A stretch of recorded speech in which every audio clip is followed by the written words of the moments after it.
आज निशा पूरे 7 साल की हो गई है। निशा बाहर खेल रही होती है और जितेंद्र उसका बड़ा भाई बरामदे में बैठ कर उसे देखता रहता है। निशा अपने भैया के पास जाती बोलती, भैया मेरे साथ खेलिए ना, मैं अकेले थक जाती हूँ। फिर जितेंद्र कहता है, निशा मैं घर का सब काम करके ना बहुत थक गया हूँ। बहन तुम जाके खेलो ना, तुम बहुत अच्छा खेल रही हो, मैं यहीं से बैठ के तुमको देख रहा हूँ। जाओ निशा जाके खेलो ना तुम। फिर निशा चली जाती है और मिट्टी में बैठ के खेलने लग जाती है। निशा और जितेंद्र एक ऐसे परिवार के बच्चे हैं जिसके माँ बाप बहुत पहले गुजर गए होते हैं। निशा को तो पता ही नहीं कि माँ और पिताजी क्या होते हैं। जितेंद्र ही उसकी देखभाल किया रहता है और जितेंद्र को ही वो सब कुछ मानती है।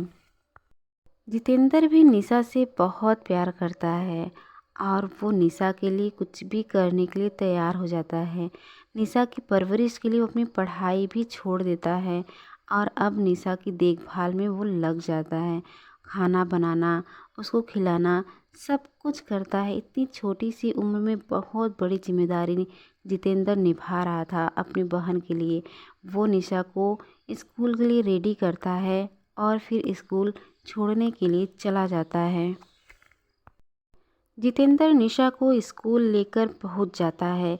स्कूल के सामने खड़े होकर जितेंद्र निशा को समझाने लगता है, बहन पढ़ाई अच्छे से करना और पढ़ाई करने के बाद सीधा घर पे आना, टीचर की अच्छे से बातें मानना, जो टीचर बोले उसे पढ़ना और उसको ध्यान से समझना। निशा भी अपने भाई जितेंद्र की सारी बात मानती थी। वो जितेंद्र की बात सुन के स्कूल में चली जाती है।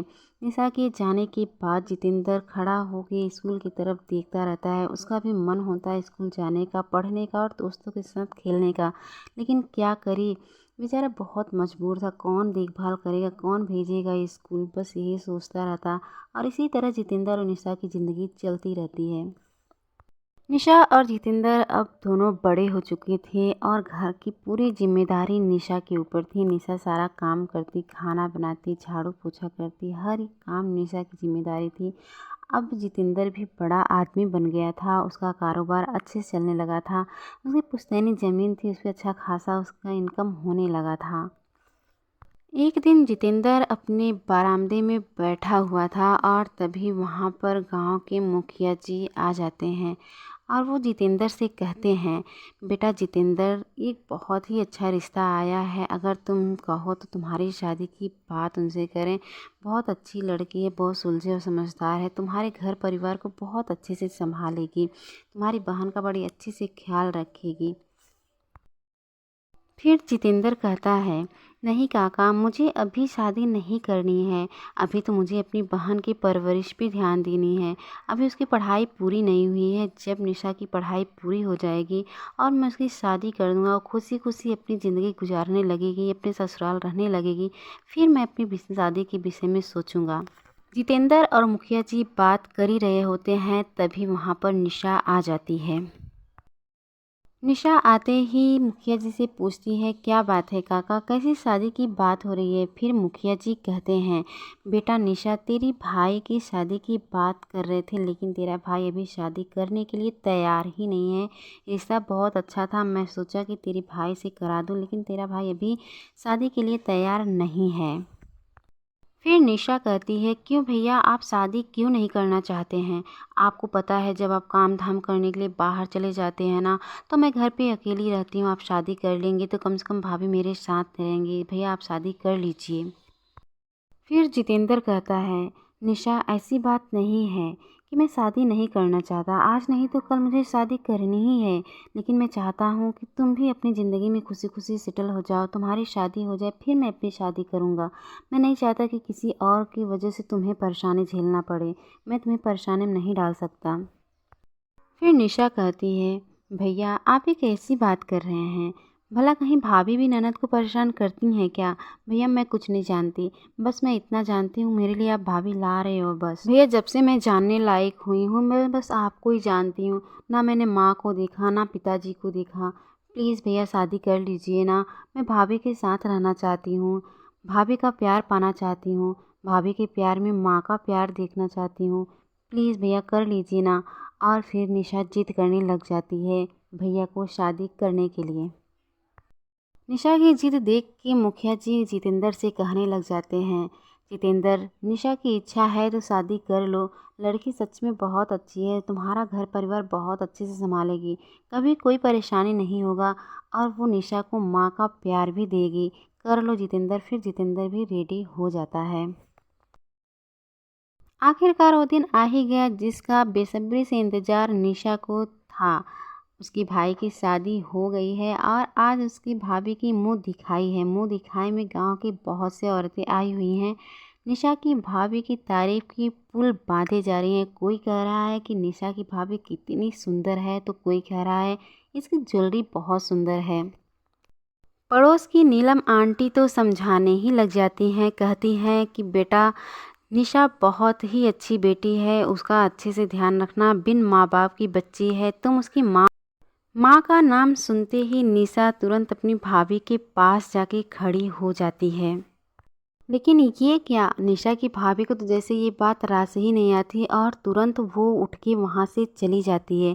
गांव की औरतों को बिल्कुल भी अच्छा नहीं लगता। हर रोज़ की तरह निशा फिर से किचन में खाना बनाने लग जाती है और तभी उसकी भाभी पीछे से आती हैं और कहती हैं, निशा अभी तक चाय नहीं बना क्या? पता है तुम्हें, मैं अपने मायके में चाय पी के ही बिस्तर से उठती थी और यहाँ पर अभी तक मुझे चाय नहीं मिला। मालूम है तुम्हें, जब तक मैं चाय पीती नहीं तब तक मेरा सर दर्द से फटा जाता है। फिर निशा कहती है, भाभी मैं गई थी आपके दरवाजे के पास, लेकिन आप सो रही थी इसलिए मैं वापस चली आई। भाभी आप जाइए अपने कमरे में, मैं आपके कमरे में ही चाय लेके आती हूँ। फिर राशि कहती है, हाँ हाँ ठीक है, जल्दी लाना और हाँ आइंदा से ध्यान रखना, मेरी चाय मेरे बिस्तर पे आ जाना चाहिए, कभी लेट ना हो। कहा कि वो चली जाती है और निशा उसको देखती ही रह जाती है।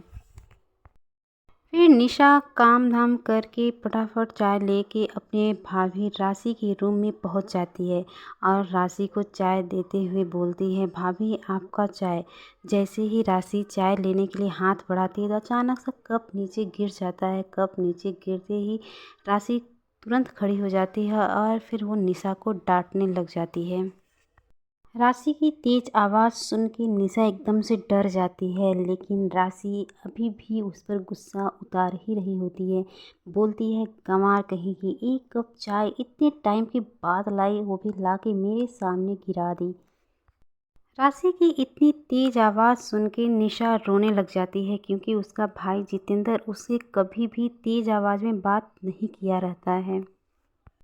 राशि कहती है कि सुबह से मेरा सिर फटा जा रहा है चाय पीने के लिए, एक तो इतना लेट चाय लेकर आई, ऊपर से आके यहाँ पे गिरा दी। निशा अपनी भाभी को बहुत ही उदास नज़र से देखे जा रही थी, तभी राशि तेज से चिल्ला के कहती है, अब खड़ी खड़ी मेरा मुंह क्या देख रहे हो, जाओ और जाके अपना काम करो। फिर निशा वहाँ से बहुत उदास होकर चली जाती है और जाके अपने रूम में बैठ जाती है। निशा अपने रूम में बैठ के अपनी भाभी राशि की बात सोच रही होती है। वो सोचती है, क्या सबकी भाभी ऐसे होती हैं जैसे मेरी भाभी है? क्या भाभियाँ ऐसी ही होती हैं? वो कभी किसी का प्यार नहीं देखी थी सिवाय अपने भैया के। फिर वो सोचती है, हो सकता है गलती पे जिस तरह माँ डांटती हैं उसी तरह भाभी भी डांटती होंगी। अपने आप को वो मनाने लग जाती है। निशा अपने आप से ही कहती है कि माँ की बात का जिस तरह नहीं बुरा मानते हैं लोग, उसी तरह भाभी की भी बात का बुरा नहीं मानना चाहिए। एक दिन निशा किचन में खाना बना रही होती है, तभी उसकी भैया वहाँ आ जाते हैं और आते ही वो निशा से पूछते हैं, निशा तुम किचन में क्या कर रही हो? तुम्हारी भाभी कहाँ है? निशा कुछ बोलती उसके पहले ही वहाँ पे राशि आ जाती है। राशि फिर जितेंद्र से कहती है, नहीं जी, मेरे रहते हुए मैं निशा को खाना कैसे बनाने दे सकती हूँ, मैं तो अभी जस्ट बाहर गई थी। तो राशि की बात सुनकर जितेंद्र किचन से चला जाता है। जितेंद्र के जाने के बाद राशि का गुस्सा और बढ़ जाता है और वो निशा की तरफ देख के एकदम गुस्से में लाल हुई रहती है और निशा से वो कहती है, निशा तुम मेरी चुगली अपने भैया से करने चली थी, याद रखना मैं तुम्हारी भाभी हूँ, माँ नहीं हूँ। राशि निशा से फिर कहती है, निशा अच्छा एक बात बताओ, तुम चाहती क्या हो? जब देखो तुम मुझे नीचा दिखाने की कोशिश करती हो, अपने भैया को देखते ही किचन में घुस जाती हो, क्या चाहती क्या हो तुम? फिर निशा कहती है, नहीं भाभी ऐसी बात नहीं थी, भैया खेत पे जाने वाले थे तो बस इसीलिए मैं जल्दी जल्दी उनके लिए खाना बनाने चली आई थी। फिर राशि उसके हाथ से बेलन ले लेती है और कहती हैं, तुम्हारी भैया की देखभाल करने के लिए मैं हूँ, अभी तुम किचन से निकलो, जाओ यहाँ से। इतना सुनते ही निशा किचन से चली जाती है। जितेंद्र को लग रहा था कि उसकी बहन निशा थोड़ी परेशान है, इसीलिए उस विषय में राशि से वो बात करने लगा। राशि से वो कहता है कि देखो राशि, मेरी बहन सिवाय मुझे ही जानती है, इस दुनिया में अगर किसी का प्यार वो जानती है तो सिर्फ मुझे जानती है। उसके लिए मैं ही पिता, मैं ही माता, सब मैं ही हूँ। और मैं भी अगर इस दुनिया में किसी से बहुत ज़्यादा प्यार करता हूँ तो वो मेरी बहन निशा है। निशा से मैं बहुत प्यार करता हूँ। मेरी बहन को अगर कोई भी जरा सा चोट पहुँचाए तो मैं बर्दाश्त नहीं कर सकता। राशि, तुम मेरी बहन निशा का माँ की तरह ख्याल रखना। राशि, तुम एक बात जान लो, अगर तुम्हारी वजह से मेरी बहन की आंख में कभी भी एक आंसू आया तो मैं तुम्हें माफ़ नहीं करूँगा। याद रखना, इस घर से मैं बाहर निकाल दूँगा। मेरी बहन का ख्याल माँ की तरह रखो। तुम्हें मैं भाभी नहीं, माँ बना के लाया हूँ। जितेंद्र का इतना प्यार निशा के प्रति देख के राशि डर जाती है। वो सोचती है कहीं मेरा गलत व्यवहार इनको पता न चल जाए कि मैं निशा से किस तरह से व्यवहार कर रही हूँ। वो छिपाते हुए बोलती है, क्या जी आप मुझ पे शक कर रहे हैं? मैं भी भाभी हूँ, लेकिन माँ की तरह उससे प्यार करती हूँ, उसको बेटी मानती हूँ, बहुत ज़्यादा प्यार करती हूँ। उसका भी तकलीफ़ मुझसे बर्दाश्त नहीं होता है। एक दिन निशा बाथरूम में जाती है कपड़े धोने के लिए और वो देखती है इतना ज़्यादा कपड़ा रखा हुआ था उसके लिए धोने के लिए। वो देख के ही घबरा जाती है और सोचती है इतना कपड़ा मैं कैसे धोऊं अकेले। वो तो कभी अपना भी कपड़ा नहीं धुली थी, उसका भी कपड़ा उसके भैया धोते थे, लेकिन यहाँ इतना कपड़ा रखा हुआ है। वो सोच ही रही होती है तभी उसकी भाभी राशि वहाँ आ जाती है। राशि बाथरूम में आते ही निशा को देख के गुस्सा हो जाती है और बोलती है, क्या कर रही हो निशा? तुम कब से बाथरूम में कपड़े लेके बैठी हो, अभी एक भी कपड़ा नहीं धुली हो। कपड़ों को धुलोगी, सुखवाओगी, फिर प्रेस भी तो करना है। फिर निशा कहती है, भाभी आप टेंशन ना लीजिए, आप जाइए, आप आराम कीजिए, मैं कपड़े धो के सुखवा के प्रेस करके आपके अलमारी में भी रख दूंगी, और किचन का भी काम पड़ा है ना तो मैं उसको भी कर दूंगी। इतना सुन के राशि वहाँ से चली जाती है। कपड़े धोने के बाद निशा सीधा किचन में आ जाती है और किचन में वो बर्तन धोने लग जाती है। बर्तन धोने के बाद से वो झाड़ू पोछा भी करने लग जाती है और वहीं पे बैठी उसकी भाभी अपनी सहेलियों से हंस हंस के बात करती रहती है। निशा आज बहुत दुखी थी, काम करके सीधा वो अपने रूम में आके बैठे रो रही थी। आज उसके आंसू थम नहीं रहे थे और तभी उसके भैया आ जाते हैं। निशा को रोते देख मानो जितेंद्र के पांव तले जमीन खिसक गई हो। तुरंत पूछता, निशा क्या बात है, क्यों रो रही हो? फिर निशा कहती है, नहीं भैया ऐसी कोई बात नहीं है, मैं तो ऐसे बैठी थी मुझे रोना आ गया, ऐसी कोई बात नहीं जो मैं आपको बताऊं। फिर जितेंद्र कहता है, निशा मैंने ज़िंदगी में बहुत सी तकलीफ़ें देखी हैं, लेकिन मैं तुम्हारी आंखों में एक आंसू भी नहीं आने दिया। आखिर ऐसी कौन सी बात है जो तुम इतना ज़्यादा रोए जा रही हो? निशा तुम्हारे आंख में आंसू बेवजह तो नहीं आ सकते, कोई तो कारण होगा। किस लिए रो रही हो? कुछ दुख रहा है? किसी ने कुछ कहा है? तुम्हारी भाभी ने कुछ कहा है? मुझसे बताओ निशा, क्यों रोई इतना तुम आज?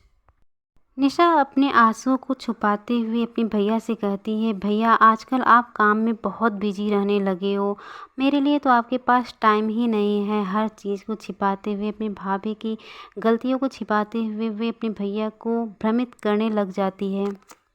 निशा डर जाती है कहीं मेरे भैया को मेरी भाभी का व्यवहार पता न लग जाए और कहीं मेरी भाभी ये घर छोड़ के ना चली जाए, इसीलिए अपने भैया से वो झूठ बोल देती है और फिर भैया उसको अपने गले लगा लेते हैं। और जितेंद्र निशा को गले लगा के कहता है, नहीं पगली, आज भी मैं तुमसे उतना ही प्यार करता हूँ जितना बचपन में करता था। बस ये है कि आज काम बड़ा हो गया है तो मुझे टाइम नहीं मिल पाता है, और मेरा प्यार तेरे लिए तो कभी कम हो ही नहीं सकता। निशा की आंख में आंसू देखने के बाद जितेंद्र का ध्यान हमेशा अपनी बहन पे ही लगा रहता है। उसको लगता है कि निशा मुझसे झूठ बोली है, कोई तो बात ज़रूर थी जिसकी वजह से निशा परेशान थी। आखिर वो कौन सी बात हो सकती जो मेरी बहन को परेशान कर रहा है? वो सोच ही रहा होता है तभी वहाँ पे राशि आ जाती है। जैसे ही राशि रूम में आती है तुरंत जितेंद्र खड़ा हो जाता है और राशि से पूछने लग जाता है, आज मेरी बहन रोई है राशि, तुम्हें पता है किस वजह से रोई है? क्या बात हो सकती है? अगर ऐसी कौन सी बात है जो मुझे वो नहीं बताई? क्यों रोई है? वो बहुत घबराया हुआ था, उसको लगता था मेरी बहन क्यों रो दी। जितेंद्र की बात सुनकर राशि घबरा जाती है। उसको लगता है कहीं सब कुछ जितेंद्र को मालूम तो नहीं हो गया। वो कहती है कि आपको निशा ने कुछ बताया नहीं, क्यों वो रो रही थी? फिर जितेंद्र कहता नहीं, इसी बात का तो मुझे दुख है। आखिर ऐसी कौन सी बात है जो उसको रोने पर मजबूर कर दिया और मुझे नहीं बताई वो? फिर इतना सुनकर राशि चैन की सांस ले लेती है। फिर राशि कहती है, आप टेंशन मत लीजिए, मैं निशा से बात करती हूँ, क्यों वो रो दी। एक दिन निशा झाड़ू लगा रही होती है और वो राशि के रूम में झाड़ू लगाना भूल जाती है। इस बात को लेकर राशि निशा को बहुत कुछ बोलने लग जाती है। बोलती है, गंवार कहीं की, एक भी काम ढंग से नहीं होता है। इतना वो कही रही होती है कि दरवाजे पर जितेंद्र सब बातें उसकी सुन रहा होता है। दरवाजे से ही जितेंद्र चिल्लाते हुए कहता है, राशि तुम्हारी हिम्मत कैसी हुई मेरी बहन को कुछ भी बोलने का? और फिर वो तेजी से अपनी बहन के पास आके खड़ा हो जाता है। जितेंद्र को देख के राशि और निशा दोनों चौंक जाते हैं। राशि कहती है, क्या हुआ जी, आप इतनी जल्दी कैसे आ गए? आप तो रात को आने वाले थे ना, इतनी जल्दी कैसे आ गए? फिर जितेंद्र कहता है, क्यों राशि, तुम्हें खुशी नहीं हो मुझे देख के? आज काम से घर जल्दी आ गया पति, इसके लिए तुम्हें खुशी नहीं है? तुम्हें तो चाय पानी मुझे पूछना चाहिए। तुम मुझसे पूछ रही हो आज मैं घर कैसे जल्दी आ गया? या तो फिर तुम्हारे हाथ से मेरी बहन को प्रताड़ित करने का अवसर निकल गया। जितेंद्र आज बहुत ज़्यादा गुस्से में था। वो बोलता है, राशि मुझे पहले से ही शक था कि मेरी बहन की आंख में जो आंसू आए थे उसके कारण तुम हो, लेकिन मैं तुम्हें सामने से कह नहीं सकता था। इसीलिए मैं तुम्हें बहुत बार बार समझाने की कोशिश की, बार बार तुम्हें अपनी गलतियों का एहसास कराने की कोशिश की, लेकिन तुम मेरी एक ना सुनी और अपनी गलतियाँ, अपने व्यवहार तुम बरकरार रखे। आज फिर जितेंद्र कहता है, राशि जितना जल्दी हो सके तुम मेरी नज़रों से दूर हो जाओ, मेरा अब तुमसे कोई वास्ता नहीं है। इतना सुनते ही निशा तुरंत अपनी भैया की तरफ देखती है और अपने भैया से कहती है, भैया आप क्या बोल रहे हैं? आपको कुछ पता भी चल रहा है? मेरी भाभी का घर यही है और वो यहीं पर ही रहेंगी, कहीं नहीं जाएंगी। जितेंद्र निशा की बात का नज़रअंदाज करते हुए कहता है, राशि तुम अभी तक यहीं खड़ी हो, अभी तक तुम गई नहीं। जितना जल्दी हो सके तुम मेरी नज़रों से दूर हो जाओ, ऐसा ना हो कि मैं कुछ कर बैठूं।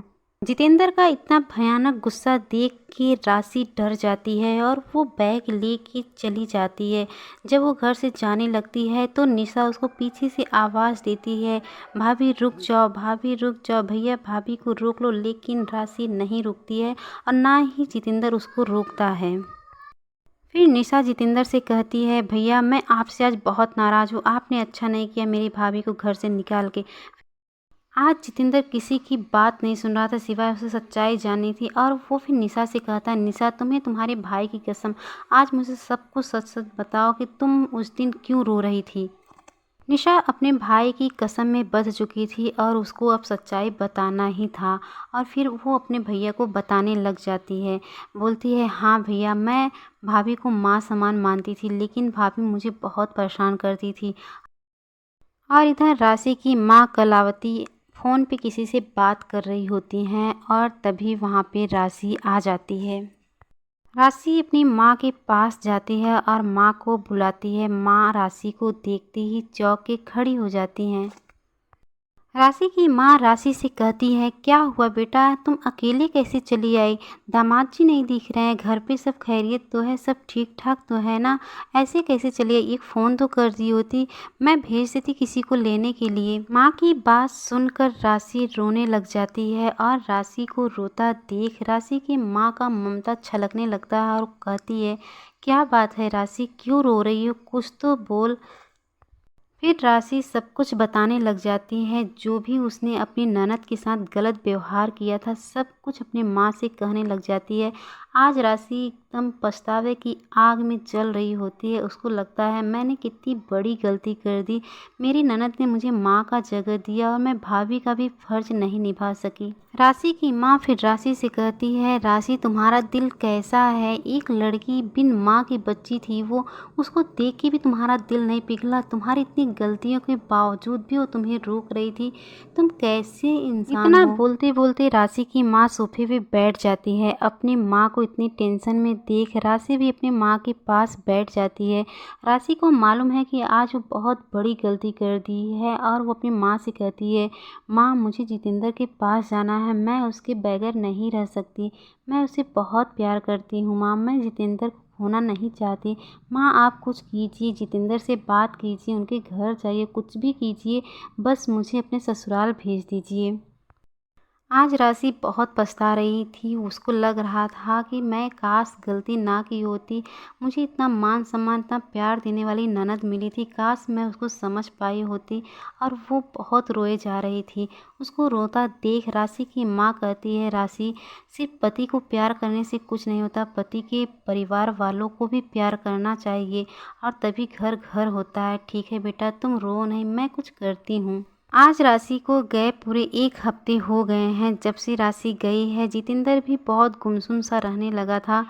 जो भी हो, राशि थी तो उसकी पत्नी ही। और तभी वहाँ पर निशा आ जाती है। निशा अपने भैया के पास बैठ जाती है और कहती है, भैया आपको बगैर भाभी का घर अच्छा लग रहा है क्या? मुझे बिल्कुल भी अच्छा नहीं लग रहा है। भैया प्लीज़ जाइए ना, मेरी भाभी को वापस लेकर आइए। मुझे बुरा नहीं लगता था, वो डांटती थी, आपको इतना बुरा क्यों लग रहा है? प्लीज़ भैया भाभी को ला दीजिए, बगैर भाभी का घर मुझे बिल्कुल भी अच्छा नहीं लग रहा है। फिर जितेंद्र कहता है, निशा अच्छा तो मुझे भी नहीं लग रहा है घर, लेकिन क्या करूं? वो तुम्हारे साथ इतना गलत व्यवहार कर रही थी, मैं उसको कैसे बर्दाश्त करूं? तुम्हारे आंख में आंसू मेरे दिल पे चोट मार रही थी निशा। पता है माता और पिताजी जब जा रहे थे इस दुनिया से ना, तो मुझसे एक वादा करके गए थे, मैं तुम्हारे आंखों में आंसू ना आने दूं। और निशा मेरी पत्नी की वजह से तुम इतनी दुखी, इतनी तकलीफ, इतना रोती हो, बताओ माँ और पिताजी मुझे कैसे माफ़ करेंगे? निशा राशि से मैं भी बहुत प्यार करता हूँ, आखिरकार वो मेरी पत्नी है, लेकिन मेरी बहन को कोई तकलीफ़ पहुँचाए ये मुझसे बर्दाश्त नहीं होगा। और तब तक राशि और राशि की माँ आ जाती है। दोनों लोग को देखकर जितेंद्र और निशा खड़े हो जाते हैं। राशि की माँ कहती है, निशा तुम्हारी भाभी आज बहुत पछता रही है। निशा दौड़ते अपनी भाभी के पास आती है और बोलती, भाभी आप आ गई, मेरा घर फिर से घर हो गया। भाभी आज मैं बहुत खुश हूँ। भाभी आपको जाना नहीं चाहिए था, क्या ये आपका घर नहीं है? निशा के मुंह से इसी बात सुनकर राशि रोने लग जाती है। आज वो पछतावे की आग में जल रही होती है। बहुत कुछ कहना था लेकिन एक लफ्ज़ नहीं कहती है, सिर्फ रोए जा रही होती है। फिर निशा कहती है, भाभी आप रोइए नहीं, घर की लक्ष्मी रोते हुए अच्छी नहीं लगती, बड़े बुजुर्ग कहते हैं। फिर राशि कहती है, निशा मुझे माफ़ कर दो, मैं तुम्हारे साथ कितना गलत व्यवहार की, कितना ज़्यादा तुम्हें परेशान की, हमेशा तुम्हें ताना कसती रहती थी। तुम मुझे माँ मानती थी, मैं भाभी का भी फ़र्ज़ नहीं निभा पाई और तुम इतने आसानी से मुझे माफ़ कर दी, इतनी आसानी से मुझे अपना ली। फिर राशि जितेंद्र के पास जाती है और जितेंद्र से कहती है, मैं माफ़ी के काबिल तो नहीं, फिर भी आपसे उम्मीद करती हूँ कि आप मुझे माफ़ कर देंगे। मुझसे नफ़रत ही कीजिए, प्यार मत कीजिए, बस अपने घर में एक छोटा सा कोना दे दीजिए, आपको देख के ही मैं जी लूँगी। आपसे मैं बहुत प्यार करती हूँ, आपसे दूर मैं नहीं रह सकती। इतना कहते हुए राशि रोने लग जाती है और बहुत रोती है। फिर जितेंद्र कहता है, राशि रो नहीं, मैं भी तुमसे बहुत प्यार करता हूँ, लेकिन तुमसे ज़्यादा मैं निशा से प्यार करता हूँ। निशा मेरी बहन है, मैंने उसको बचपन से पाल पोस के बड़ा किया है, उसकी ज़रा सी भी तकलीफ़ मुझसे बर्दाश्त नहीं होती। ध्यान रखना कि तुम्हारी वजह से मेरी बहन का आगे से दिल ना दुखे। फिर राशि कहती है, हाँ मैंने निशा के साथ बहुत गलत व्यवहार किया, मुझे ऐसा नहीं करना चाहिए था। निशा मुझे भाभी नहीं माँ मानती थी, लेकिन मैं उसको ननद भी नहीं मान सकी। मैं बहुत पछता रही हूँ, आगे से मुझसे ऐसी गलती नहीं होगी। फिर राशि निशा से कहती है, निशा तुम्हारा दिल कितना बड़ा है, कितना गलत व्यवहार किया, तुमने इतनी आसानी से मुझे माफ़ कर दिया, आज से तुम मेरी ननद नहीं मेरी बेटी हो। इतना कह के निशा को अपने गले लगा लेती है और निशा भी कहती है, भाभी पुरानी बातें भूल जाइए, आज से आप मेरी भाभी नहीं माँ हैं, आज मैं बहुत खुश हूँ। फिर जितेंद्र की फैमिली हंसी खुशी से रहने लग जाती है।